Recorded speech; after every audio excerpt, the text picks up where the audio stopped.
Welcome to our explainer. We're going to use this source material to dig into a concept we all think we get, but do we really? And that concept is ownership. Okay, let's just jump right in with a huge question. Think about your home, the land it's on. Is it really yours?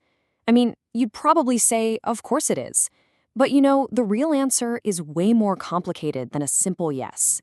We like to think of ownership as this solid, concrete thing, but it's actually more like a stack of promises, one piled on top of another.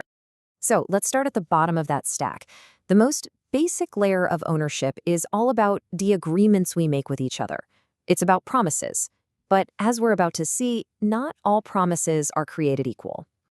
And this gets to something really interesting in the law. See, for most everyday agreements, like, say, you buy a cup of coffee, you need something called consideration. That just means something of value has to exchange. But a deed? A deed is a totally different animal. Its power doesn't come from what you're exchanging, but from the formal, almost ancient ritual of sealing it. And you can really feel that history right here in this quote. It's almost like a form of legal magic, isn't it? Just the physical act of putting your finger on a wax seal and saying the right words, I deliver this as my act and deed, that creates a rock-solid promise, even if you get nothing in return. It's this incredible holdover from a time when these formal acts meant everything. All right, let's move up to the next layer in our stack, because no matter how powerful your private sealed deed is, there's always a higher authority. And this is where your personal rights bump up against the power of the state. Now, if you're in the US, you probably know this concept as eminent domain, but this piece from the Yale Law Journal points out that in the English system they call it compulsory purchase. Different name, same idea. The government can basically force you to sell your land if it's for some public good. And just like that, poof, your super powerful deed just got overruled. So you have to ask, where does a government get that kind of power?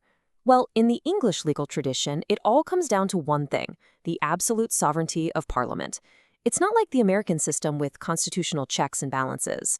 If Parliament passes a law, that is the law, period. When it comes to land, Parliament has the final, ultimate say. And this whole process isn't some simple one-size-fits-all deal. The source material actually breaks it down into three main pathways. You've got a big public general act, maybe for something like national defense. Then you've got a private bill, which a corporation might use to, say, build a new railway. And then there's a simpler provisional order that a local town council could use. Three different roads, but they all end up at the same destination, the state's power trumping private ownership. Okay, so we've looked at private power and we've looked at state power. But what happens when someone doesn't just challenge the rules, but challenges the very foundation of the state's authority to make those rules? Now we're getting to the deepest, most radical layer of what it means to own something. This brings us to this absolutely fascinating modern case. It's a personal account from someone who was being prosecuted for a pretty minor election offense. But instead of arguing about the details, they did something wild. They stood up and said the court had no right to judge them at all, because the very land they were standing on, Shetland, wasn't even legally part of Scotland. I mean, think about how profound that challenge is. The core of their argument is this. If a state can't even prove its fundamental, historical, legal claim to a piece of territory, then everything it does there, its laws, its courts, its elections, is, to use their word, a sham. You're not just questioning a single rule anymore.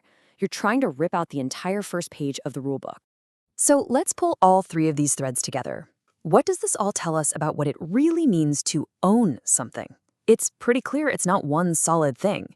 It's more like your specific place in this giant web of power and legitimacy. Okay, so here's how it all stacks up. Think about it. At the very bottom, you've got the power of your private agreement, like that formal deed. But floating above that is the authority of the state, which can just sweep in and override your agreement. And what's holding all of that up? The biggest, most fundamental layer, the assumed historical and legal right of that state to even have power over that land in the first place. Each layer is powerful, but it can always be trumped by the one above it. So what's the big takeaway here? It's that ownership is never, ever absolute. It's this constantly shifting, negotiated relationship between you, the government, and the weight of history itself.